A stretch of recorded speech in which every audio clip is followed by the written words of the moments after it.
මම හැදුවා LED power supply එක ගැන විස්තරයක් දෙන්න තමයි මම මේ වීඩියෝ එක කරන්නේ. මේක ගැන ගොඩක් අය විස්තර අහනවා මගෙන් ඉල්ලනවා. මට හැමෝටම වෙන වෙනම උත්තර දෙන්න බැරි නිසා මේ වීඩියෝ එක කරන්නේ.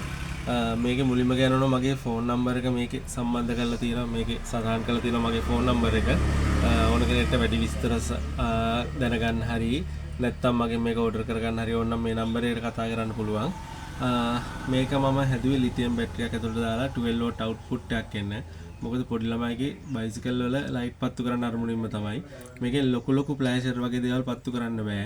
මේකෙන් සාමාන්‍ය පොඩි ළමයිගේ බයිසිකල් වල හයි කරන ඔය ඩෙකොරේෂන් ලයිට් වර්ග පාට ලයිට් පත්තු කරන්න පුළුවන්. මේක ඒ වගේමයි නැවත බැටරිය බැස්සට පස්සේ මෙතන ෆෝන් චාර්ජරෙන් charge කරන්න පුළුවන්. මේ වගේ ෆාස්ට් චාර්ජර් එකකින් charge කරනවා නම් මේක පැයක් වගේ ඇතුළත charge කරගන්න පුළුවන්. ඒ වගේමයි මේ වගේ normal charger එකකින් charge කරනවා නම් පැය එකමාරක් දෙකක් වගේ ගත වෙනවා. මෙතන මේක phone charger එක ගැහුවට පස්සේ ඔයාලට පේනවා ඇති මෙතන රතු පාට light එකක් වෙනවා. රතු පාට light එක පත් වෙද්දි මේක charge වෙනවා. මේ light එක නිල් පාට වුණාට පස්සේ මේක full charge වෙලා. ඊට පස්සේ ඔයාලට මේක පාවිච්චි කරන්න පුළුවන්. මෙතනින් තමයි මේකේ current එක out වෙන්නේ.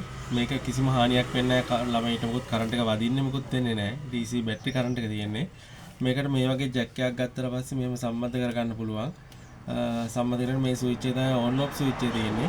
එතකොට මේ වගේ ලයිට් සාමාන්‍යයෙන් 9 watt බැටරි වලින් එහෙම වැඩ කරන්නේ නැහැ. වැඩ කරත් බොහොම පොඩි කාලේ වැඩ කරන්නේ. මේකෙන් අපිට මේ වගේ ලයිට් කිසිම ප්‍රශ්නයක් නැතුව හොඳ එළිය තියෙන මේ වගේ වැඩ කරන්න පාවිච්චි කරන්න පුළුවන්. ඒ වගේම වැල දන්නව ඇති මේ වගේ රටා දුවන වැල් තියෙනවා දිග වැල්. මේවා වැඩ කරන්නේ 9 watt බැටරි වලට එහෙම. මම පෙන්නන්න මේකට සම්බන්ධ කරලා ඒවත් මේවත් වැඩ කරනවා. මේක ෆෝන් charger එකකින් charge කරන්න පුළුවන් නිසා ආයෙ අලුතෙන් බැටරි මාරු කරන්න ඕනේ නැහැ. ලිතියම් බැටරි නිසා කල්පයක්ම හොඳයි. මේ කාලය පාවිච්චි කරන්න පුළුවන්. මේ 12 watt වැල් මේක 12 watt නැතුව වැඩ කරන්නෙම නැහැ මේ වැල. මේ ලයිට් පටියට අනිවාර්ය 12 watt ඕන.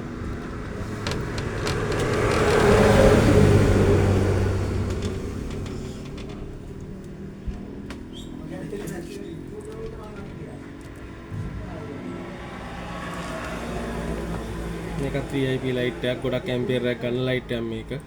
ඒවත් වැඩ කරනවා. ඊට පස්සේ මම තව වර්ගයක ලයිට් එකක් සම්බන්ධ කරලා පෙන්නන්නම්. මේක මගේ නිෂ්පාදනය නිසා ඔයාලට ඕන වෙලාවක මේක ගන්න තියෙනවා රිපෙයාර් කරන්න ඕන දෙයක්. මේ ලයිට් පටියත් කිසිම ප්‍රශ්නයක් නැතුව වැඩ. මේ වගේමයි ලයිට් කිහිපයක් සම්බන්ධ කරලා මේකෙන් වැඩ කරන්න පුළුවන්. සාමාන්‍යයෙන් මේකේ මිලිඇම්පියර් 5000ක බැටරියක් තමයි ලිතියම් බැටරියක් තියෙන්නේ. ඒ නිසා මේ බැටරිය ලේසියෙන් සවුත් වෙන්නේ අනිත් එක හොඳ චාර්ජර් යුනිට් එකක් ගහලා තියෙන මේක charge වෙද්දි මුකුත් ප්‍රශ්නයක් බැටරියට ඇති වෙන්නේ නැහැ. ඒ වගේමයි මේක සාමාන්‍ය ලයිට් බයිසිකල් එකට හයි කරන ලයිට් එකක් එක දිගට පත්තු කරත් අපිට මේකෙන් පත්තු කරන්න පුළුවන් සාමාන්‍යයෙන් විනාඩි 45ක් වගේ. ඊටත් අමතරව 9 watt බැටරි එක ප්‍රමාණයෙන් පත්තු කරන ලයිට් එකක් නම් 9 watt බැටරි වගේ 4 ගුණයක් වගේ ප්‍රමාණයක් මේ බැටරි කැපැසිටි එක තියෙනවා. මේකෙන් අපිට සමහර අය අහලා තිබුණා වගේ මේ වගේ ලොකු ලයිට් පටි එහෙම පත්තු කරන්න පුළුවන්ද කියලා. මේක පත්තු කරන්න පුළුවන් ප්‍රශ්නයක් නැහැ. මේ ලයිට් පටිය පත්තු කරන්න පුළුවන් ඔයගේ පත්තු වෙනවා. නමුත් මේකේ බැටරිය ඉක්මනින් බහින්න පුළුවන්. මොකද මේ වගේ දිග ලයිට් පටියකට සුදු ලයිට් ලොකු ලයිට් වලට ඇම්පියර් එක වැඩිපුර ගන්නවා. ඒක නිසා මේ බැටරිය ඉක්මනට බහිනවා. ඒ වගේ වැඩවලට සාර්ථක නැහැ. මේක සාර්ථක ළමයිගේ බයික් වල ලයිට් හයි කරන්නේ ඒ වගේ වැඩවලටම තමයි. මේක මගෙන් ගන්න පුළුවන් ඔයාලට මේ නම්බර් එකට මට WhatsApp message කරන්න.